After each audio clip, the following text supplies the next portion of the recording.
যদি তুলনামূলক বিচারে দেশে নারী প্রধান পরিবারের সংখ্যা বাড়ছে, তবে দেশের অর্ধেক নারীর মধ্যে অর্থনৈতিক স্বাবলম্বিতার বিচারে নারীরা কিন্তু এখনো অনেক পিছিয়ে আছে বাংলাদেশের প্রেক্ষাপটে। নারীদের অর্থনৈতিক স্বাবলম্বিতা অর্জনের জন্য বিএনপি ইতিমধ্যেই সুনির্দিষ্ট বেশ কিছু পরিকল্পনা গ্রহণ করেছে। বাংলাদেশে আমরা যদি একটু খেয়াল করে দেখি, আপনাদের নিশ্চয়ই অনেকেরই ধারণা আছে, বাংলাদেশে পরিবার হিসাবে যদি আমরা চিন্তা করি, তাহলে পরিবারের সংখ্যা প্রায় 4 কোটি।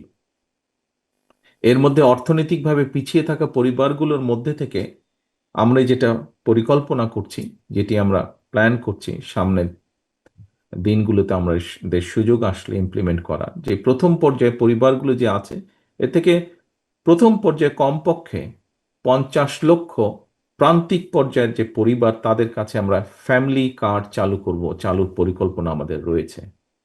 ইনশাল্লাহ আসন্ন নির্বাচনে বিএনপি জনগণের রায় রাষ্ট্র পরিচালনার সুযোগ পেলে পরিবারের নারী প্রধানের নামে কিন্তু আমরা এই ফ্যামিলি কার্ডটি আমরা ইস্যু করব। এর লক্ষ্য বা কি উদ্দেশ্য কি হতে পারে, খুব সংক্ষেপে আমি আপনাদের সামনে 2 লাইনের মধ্যে বলার চেষ্টা করব।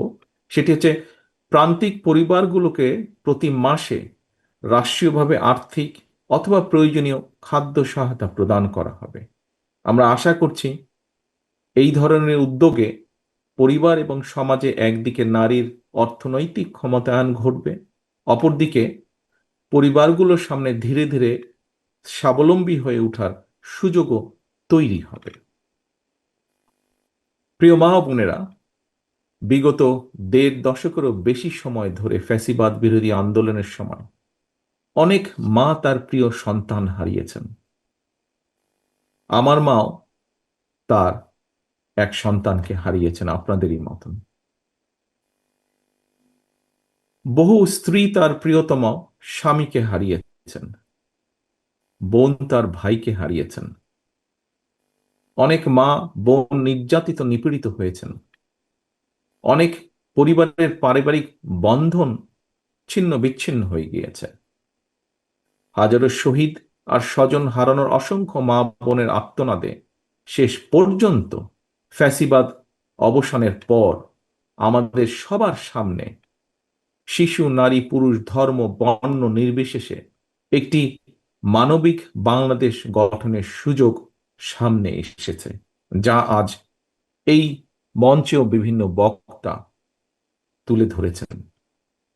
প্রিয় উপস্থিতিবৃন্দ, সম্মানিত মা বোনেরা, নারী সমাজের সম্মানিত সদস্যবৃন্দ, এই যে যেই সুযোগটি এসছে আমাদের সামনে, এই সুযোগকে কাজে লাগিয়ে শহীদদের কাঙ্ক্ষিত বাংলাদেশ গঠনের জন্য আমি দৃঢ়ভাবে বিশ্বাস করি আগামী দিন নারীদের ভূমিকা অত্যন্ত গুরুত্বপূর্ণ।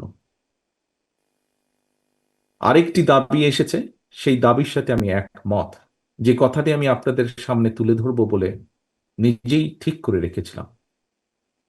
একজন মায়ের চোখে যেমন বাংলাদেশ হওয়া দরকার, তেমন একটি বাংলাদেশ প্রতিষ্ঠা করতে চাইলে, সম্মানিত উপস্থিতিবৃন্দ, আগামী জাতীয় নির্বাচন দেশের প্রতিটি নাগরিকের জন্য অত্যন্ত গুরুত্বপূর্ণ।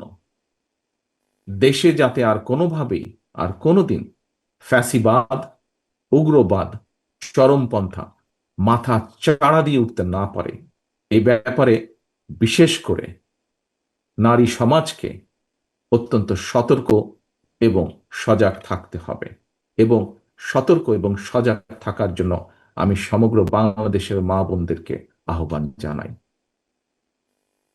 আমি দেশের গণতান্ত্রিক আমি জনগণকে আবারও আহ্বান জানিয়ে বলতে চাই, নারী, পুরুষ, শিশু, ধর্ম, বর্ণ নির্বিশেষে সবার জন্য শহীদদের কাঙ্ক্ষিত একটি ইনসাফ ভিত্তিক গণতান্ত্রিক নিরাপদ বাংলাদেশ প্রতিষ্ঠার মাধ্যমে শহীদদের আত্মত্যাগের প্রতি সম্মান জানানোর জন্য আমরা ঐক্যবদ্ধ থাকি। সবার জন্য একটি নিরাপদ, একটি গণতান্ত্রিক মানবিক বাংলাদেশ প্রতিষ্ঠার চলমান অভিযাত্রায় অতীতের মতো আগামী দিনেও আমরা আমাদের মা বোনদের সক্রিয় অংশগ্রহণ এবং সমর্থন আশা করি দৃঢ়ভাবে।